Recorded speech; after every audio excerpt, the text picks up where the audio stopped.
There's a troubling trend in medicine today. Residents and young physicians are quitting at unprecedented rates. And the question is, why? At the root of it lies one of the hardest realities of this career. And I thought no better way to discuss it than actually showing it by bringing you along for a day with me and also asking my wife a few questions to get her perspective. I made this video for those of you aspiring to become physicians, and my goal with these vlogs is to show you the realities of a career in medicine, the good and the tough, so that you can set realistic expectations and develop the tools to navigate these challenges without losing yourself in the process. If you're new here, my name is J.R. Smith, and I'm an orthopedic surgery resident at the world-renowned Mayo Clinic. Orthopedics is one of the most demanding specialties to train in, and oftentimes, when most people are spending time with loved ones, we have to spend time taking care of others. It's about 5 in the morning, big day in the operating room today. I have 6 cases. Oh, and it's Christmas Eve.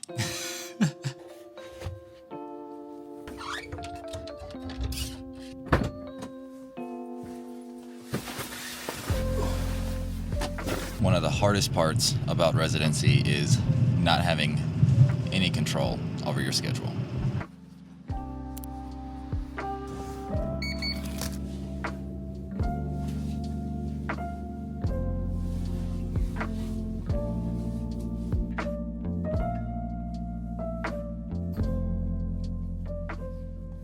And there are just some times where, even if it's the holidays, or even if you got 0 hours of sleep,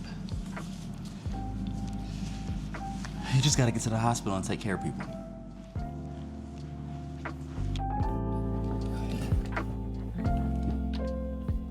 But what's crazy is I literally just ran into a patient who is actually from the exact same, city in Colorado that I'm from. And we reminisced about certain specific things in this city, and I immediately kind of became a little bit excited to do his surgery and take care of him today.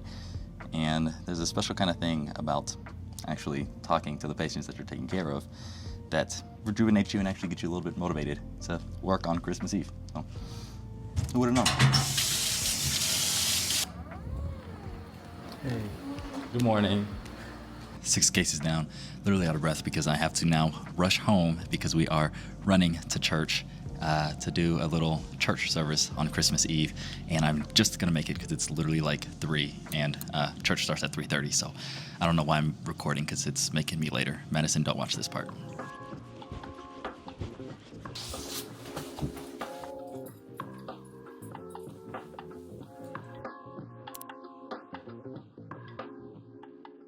How has intern year so far been different than what you expected?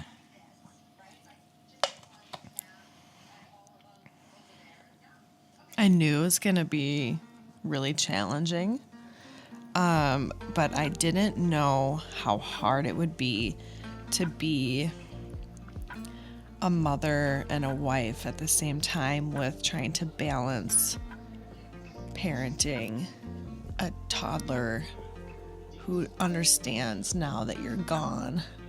And I think that's been something that I didn't really expect to have to handle every day, with him asking where you are and when you're coming home, because I don't know that either. Me neither. No, that's definitely one of the hardest parts, is that now that when you go through residency with children, the children want you home, and like we discussed at the beginning of this vlog, we don't have control over our time, and that I think is one of the hardest parts about residency. Is sometimes you're working longer than you expect, sometimes you have an extra day when you don't expect, sometimes you're off and you think you're off, and then you get pages at dinner that you don't expect, and it just seems like you never have control over your life. It just feels like when you're in residency, you're in a season of life where you are purely a servant to others, and a part of me finds that a valuable season. I find value in this servant leadership, Christ-like kind of feeling, but it's hard. It's hard to not be able to just focus on myself and have to be at the whim of either the attending physician that I'm working with, the senior resident that I'm working with, or the patients that I'm serving. And it's like all of their needs need to be met before my own. And obviously my family's needs, because Madison or Kari don't get to see me as much. And that's hard. Yeah. When you come home and it's like right before Kari goes to bed, then it's like hard to get him to understand that he has to wind down, but he also wants to play with you, and you're exhausted and you just want to lay on the couch and play on the couch, and he's like, no, I want to go play basketball. And it's like 9-10 o'clock, like way past bedtime already at that point. I think there's an added challenge of going through this process with a child too, because going back to the, like no time is your own. It's one thing if no time is your own at work, but then also if there's no time is your own at home, then it just adds an extra layer of challenge with that. But at the same time, Kari also gives me life, and he gives me some joy and some energy too. But it's hard. Residency's hard, guys. I think people sugarcoat it a little bit too much. There's a lot of fulfilling moments and a lot of purposeful parts of being able to serve other people. But a life dedicated to service is hard. It is hard. And I think that needs to be realized. Merry Christmas. One of the hardest parts about being in a season of life where you don't control your time is it can affect your relationships. And like we discussed yesterday, it's hard, especially when you have a family and the people in your family want you around and you want to be around. And it's not under your control how much you can be around. And because you're limited from a quantity perspective, the number of hours in a day that you can spend with the people you love or on the phone with friends and family and those kind of things, it just makes it that much more important that you have to be intentional with the quality of time that you're spending with those people or calling those people, and avoiding any distractions while you're spending time with people. That is something that I have learned throughout this process and continue to learn throughout this process, because I'm definitely not perfect at it. Trying to not be on my phone, trying not to check email, trying not to check Epic, which is the healthcare record system, to check in on patients while I'm home if I don't need to. All of those kind of things that distract me from staying present for the short period of time that I actually do have with my loved ones.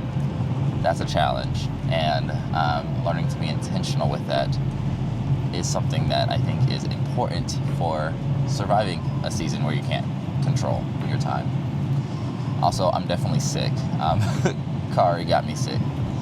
Another tough part about residency is if you're sick, you still got to take care of people who are also sick. You just got to figure that out.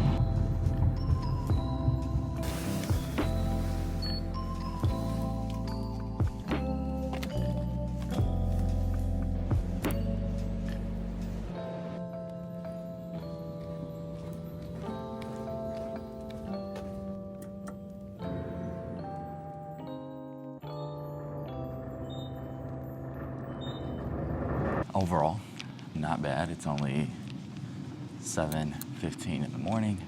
I rounded on my patients, and hopefully all these patients will discharge home and be able to spend Christmas at home. And now I get to go and spend Christmas at home, get in really early so that I can get back home by the time the rest of the family wakes up. It's a little hack to be able to feel like you're getting the full day with the family. They don't even know that you're gone. They don't even know. Run to Daddy! Merry Christmas! Happy birthday, Jesus! Happy birthday, Jesus! Working Working during the holidays is just one example of how residency demands everything from us, but if there's one thing that I've learned, it's that surviving and ultimately thriving during residency comes down to principles that help keep your passion alive and create balance, even when you don't have full control over your time. The first principle is understanding your why.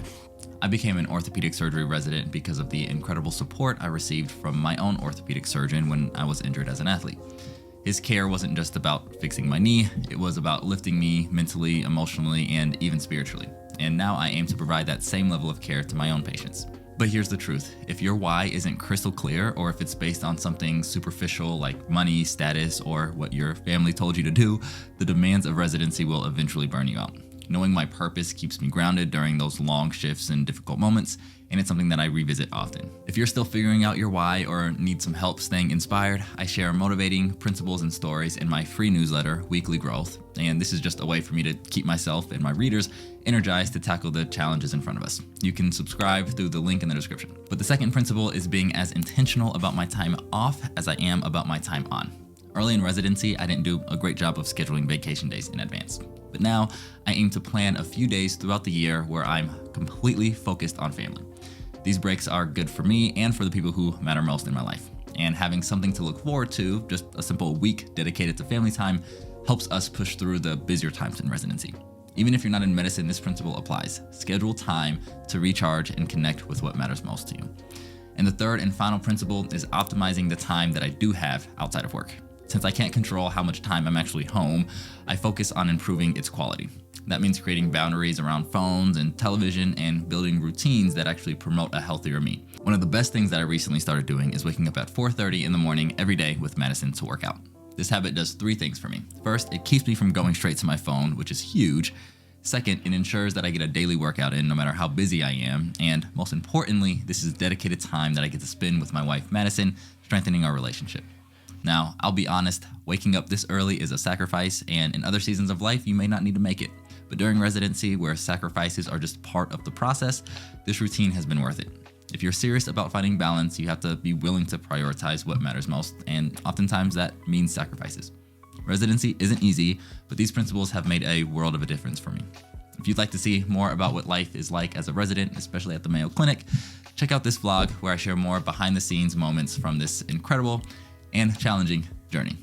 And as always, keep evolving, and I'll see you guys in the next one.